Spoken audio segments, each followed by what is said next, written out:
So we just exited the highway onto 285 South, and we're going to be passing through Eldorado soon. Eldorado is a small community out about 3,000 or 4,000 homes total, but they do have a nice grocery store, a couple of restaurants if they ever open again, a gas station, a little hardware store, and all this is maybe 10 minutes to the house.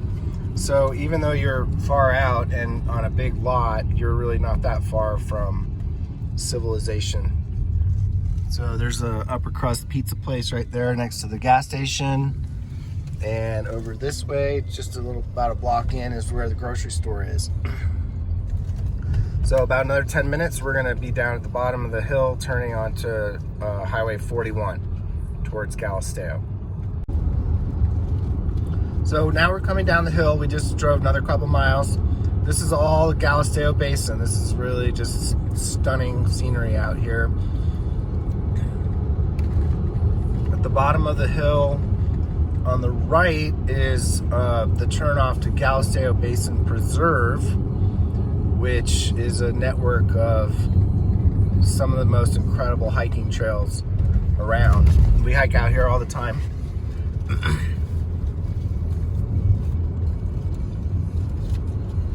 And then to the left, there's a turn to go up to the little town of Lamy. And Lamy still has an active stop on the Amtrak train that runs between Chicago and LA.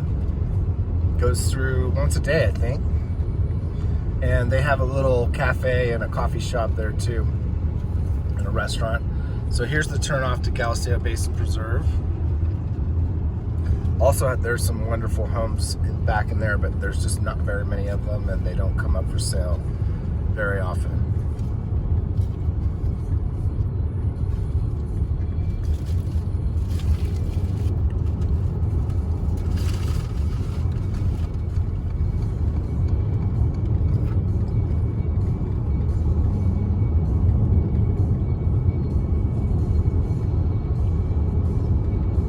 So where that car just pulled out is the road to Lamy, and the town is maybe a mile up the road that way.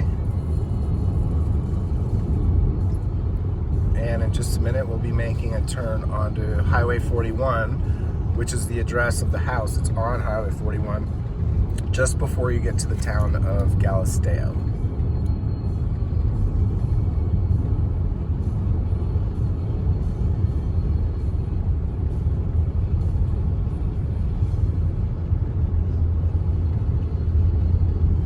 There you can see the railroad tracks.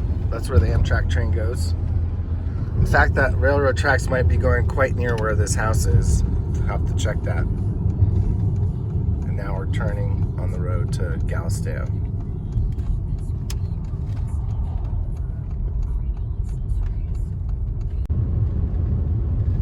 Just another quick shot of Highway 41. It is a 2-lane highway. Never really that much traffic out here.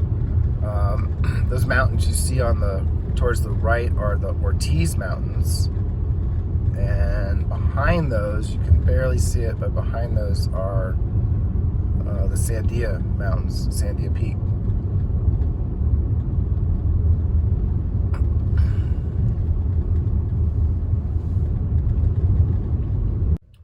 Okay, so we just pulled off. 5711 is the address. It's the driveway on the right-hand side here. There's a farm gate.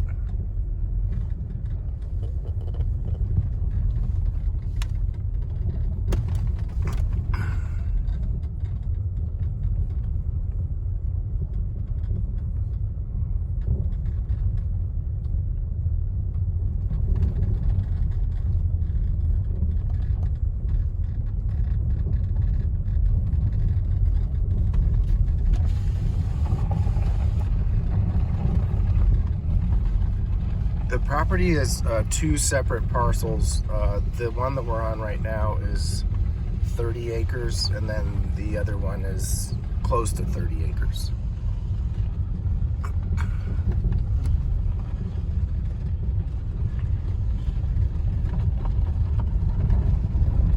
Probably a lot of petroglyphs up along that ridge.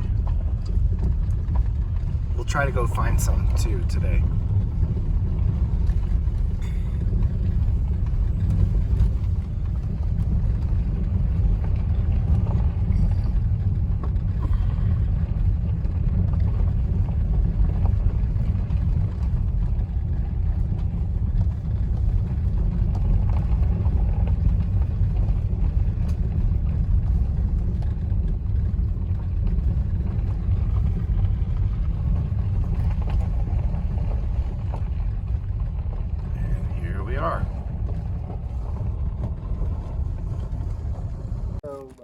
All right, here we are at the house.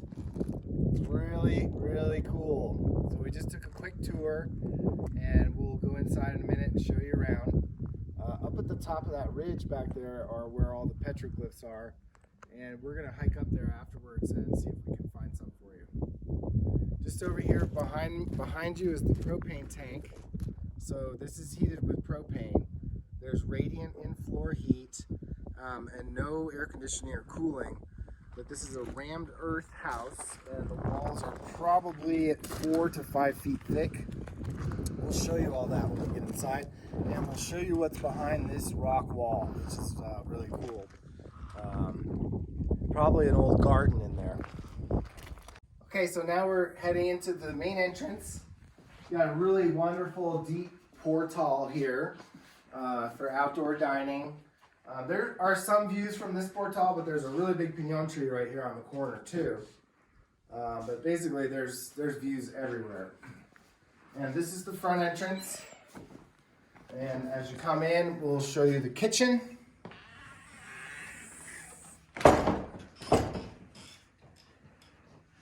So it's kind of small, but there's definitely some room to update this or change things around, because there's only one countertop with a set of cabinets underneath, and the oven is kind of scrammed in the corner there, like you were mentioning. Could it be moved? And then over on the other side of the wall is the refrigerator and kind of open space. Really, this whole side of the wall could be turned into the kitchen if you wanted to add more cabinets, countertops, etc.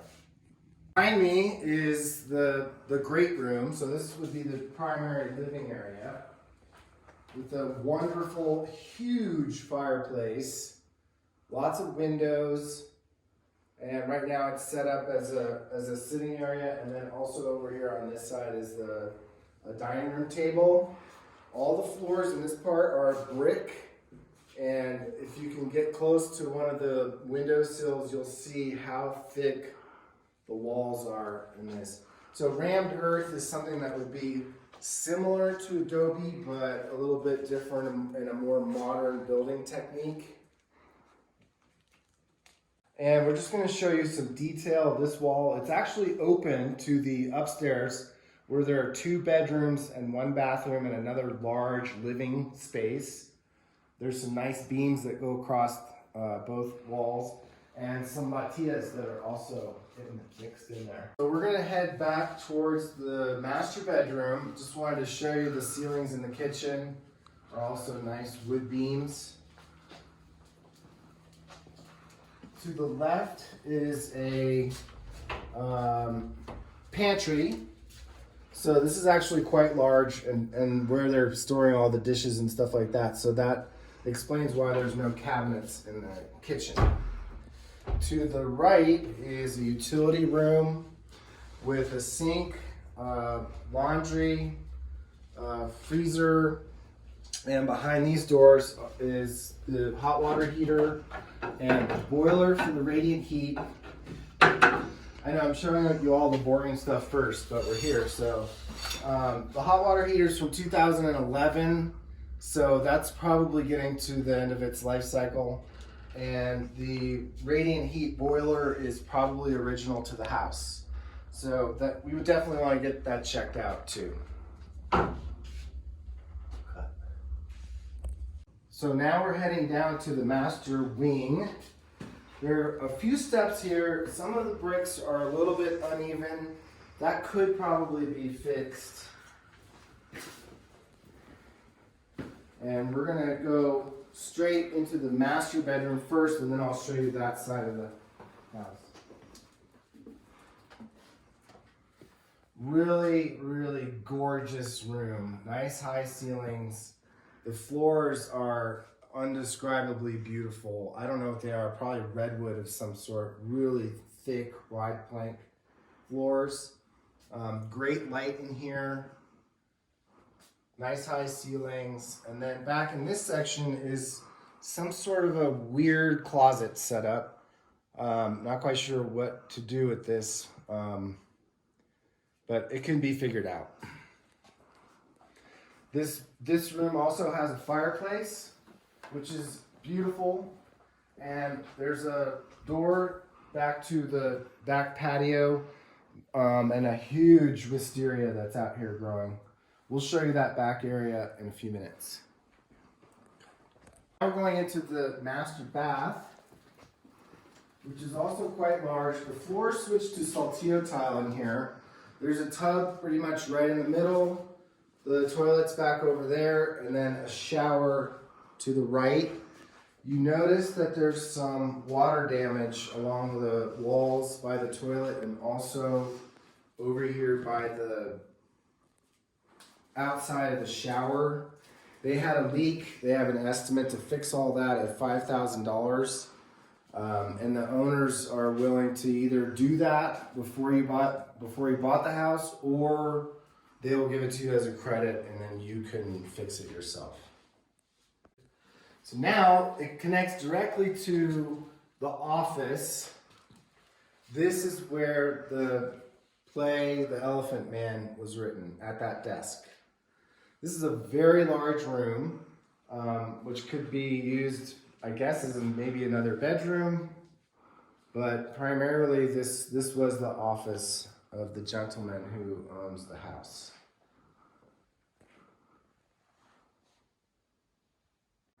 So there's another door to the back of the house right there. And now we're going to kind of circle back around through this hallway. That leads, again, right to the master bedroom, but we're going to head up this way to the library, is what we're calling this room. So this is really just a gorgeous room with another huge fireplace and beautiful wood shelves all along one side of the room. Perfect for your library.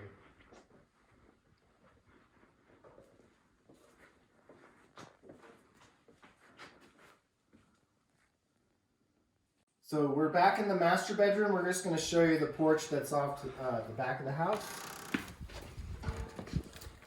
It's a nice little sitting area here. Again, some of these bricks probably could be readjusted.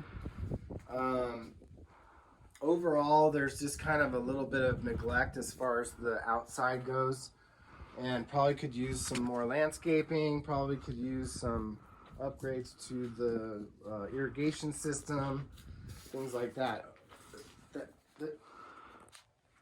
This is the back porch. This is another nice, cool seating area with views out to the Ortiz Mountains. And right at the foothill of that one peak to the left is Tom Ford's ranch. He lives right over there. This is a nice cottonwood. Hopefully it'll survive. It looks like it's just now sprouting out. There's probably some dead stuff in there that would need to be trimmed out, but that tree hopefully will survive. It probably just needs some water. And then the porch kind of wraps around the back of the house here.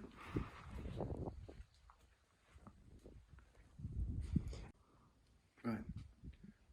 Are we on? Yeah, we're on.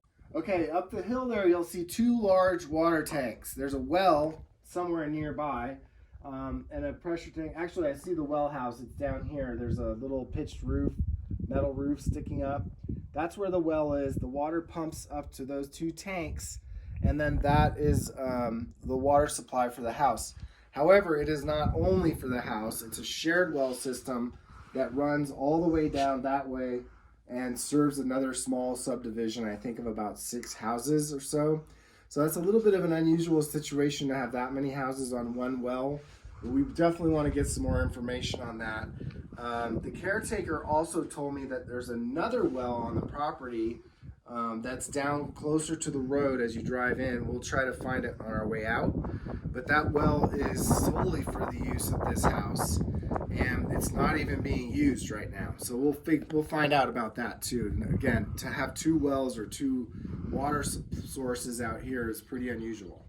We're in the kitchen now. We're gonna head and check out the other wing. There's a guest bedroom right over here, which is where the caretaker lives. And also has a small bathroom back there. I'm just gonna show you this real quick. It's kind of full of his stuff.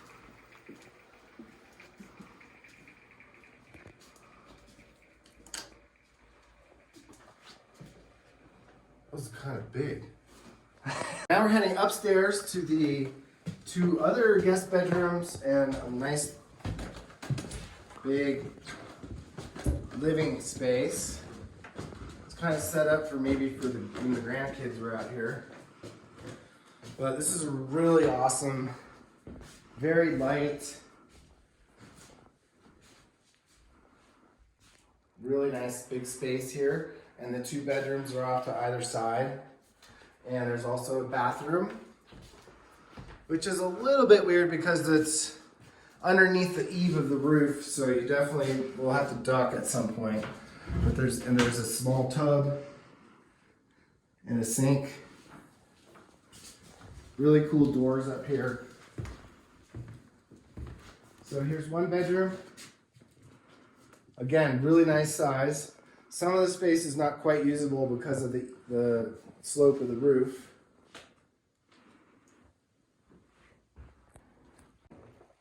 And this way to the second bedroom.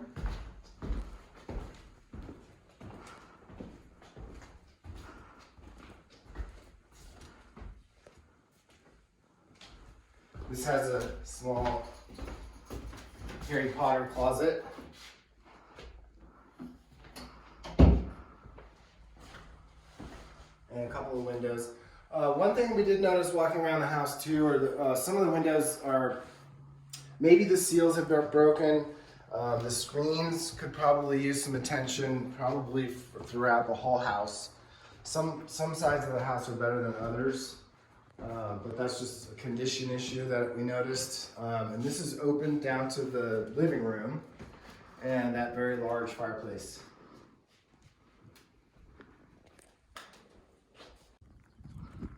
So we're just going to do a walk around the outside of the house. There are some trees. One of them's dead here. This one's dead there. So definitely kind of a little bit of neglect on the landscaping. But that could be, obviously changed. Plant some new trees, get a new irrigation system installed. These are all probably fruit trees. Some of them are still alive. The roof is pitched metal, so that should never be an issue. There are some flat sections of the roof that we were able to see from the upstairs window that it all looks in pretty good shape, actually. This big tree right here is a Russian olive. Not exactly desirable, but also I wouldn't cut it down because it is so big. They just need a lot of water, and there are definitely some big dead branches on this tree that need to be tended to.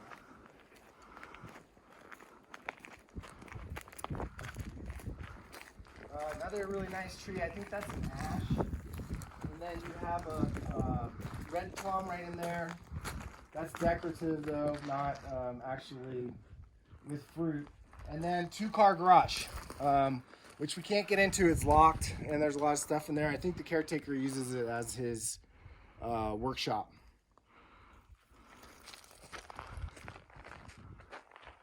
And in a couple minutes, we're going to take a hike up there and see if we can find you some petroglyphs. But first, we want to show you the garden. So this is quite amazing. It's a huge amount of rock work to build the garden. Also, not very well maintained. It's a little overgrown. But I do see some signs that they had some irrigation put out here. So these are basically all raised beds, which could be brought back to life.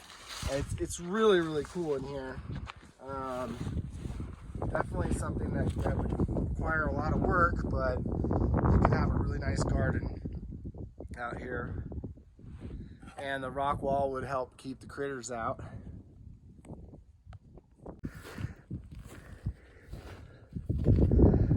Heading up the hill. We're watching our step where we put our feet. There could be some rattlesnakes up in here. You probably didn't want to hear that, but it's true. That's my son Noah. He's my videographer today. Noah just spotted a few petroglyphs. We're gonna go check them out. Amazing. Amazing. Look at that, an actual cocopelli.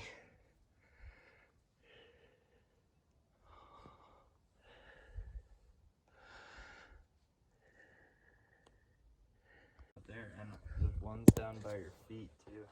Am I stepping on any? No.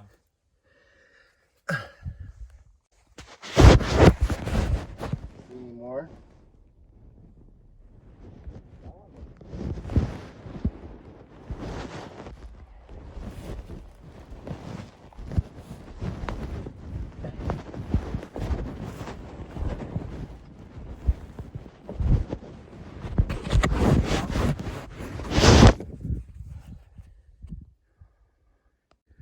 Whoops, sorry, that was a nice video of my back pocket there for a minute as I was climbing down the rocks. So,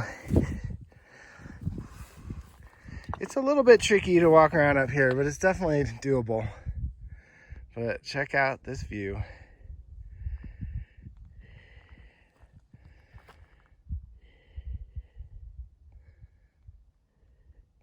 That little town back over there is Galisteo, and it's maybe a few hundred homes out here. Where you see all those green trees is the Galisteo Creek, which runs down through there. It's a really nice bosque area. And then the main part of the property comes in along that driveway there, which is where we came in. And then I think it takes a jog past that house going to the south all the way over. You can sort of see another fence line over there. And then it comes up this way, maybe halfway between your house and the neighbors. And then I think the next parcel of it goes past this little road. That road is the access road to the well. And then I think more of the land goes up there. And I'm pretty sure it comes all the way up to this ridge where we are right now. Found a couple more. Oh. This is looking down the other side of the ridge to, I guess, which would be your other neighbors. There's like a Buddhist retreat, which is that big house with the two domes on it. And then they have a bunch of like little yurt kind of things all around the property, and probably little private tents or something. Can't quite figure that out. And then behind that, there's a big horse farm over there. You can see where they've got a lot of green grass that they've irrigated and stuff. And then behind that are the Sangre de Cristo Mountains. We're looking at Baldy, which is probably about, I don't know, 50 miles from here. Okay, we're coming a little bit down the hill here. I wanted to mention the cell phone coverage is not perfect, but it's also not non-existent. So we definitely were able to make and receive a call standing in the driveway. We're going to test it out inside the house. That's where it might be a little bit more dubious because of all those thick walls. And I'm noticing that there's some satellite dishes on one corner of the house here, which is probably how he's getting TV. I'm not quite sure what he's got going on for internet out here. Your best bet is probably going to be wireless internet. And for that, you need direct line of sight to the top of Sandia Peak, which I think you could probably get. But we could check that out. Go to nmsurf.com and just type in the address and see if you can get internet here. There's also another provider that services this area. And the name is failing me right now, but I'll look that up and let you guys know what that is too. Oh, La Cañada Wireless is out here, and that's kind of a neat group. They're a private nonprofit, and it's just a bunch of guys that got together to try to get better internet out here. And they probably have some customers in Galisteo, so if you weren't able to get direct line of sight, they could bounce it off of one of those houses in Galisteo and send it over to your house. What's up, buddies? Just wanted to mention there are a lot of horses out here too. And on 60 acres, you'd have plenty of room for horses. Here's the other well. It's really curious that this well is not even being used, but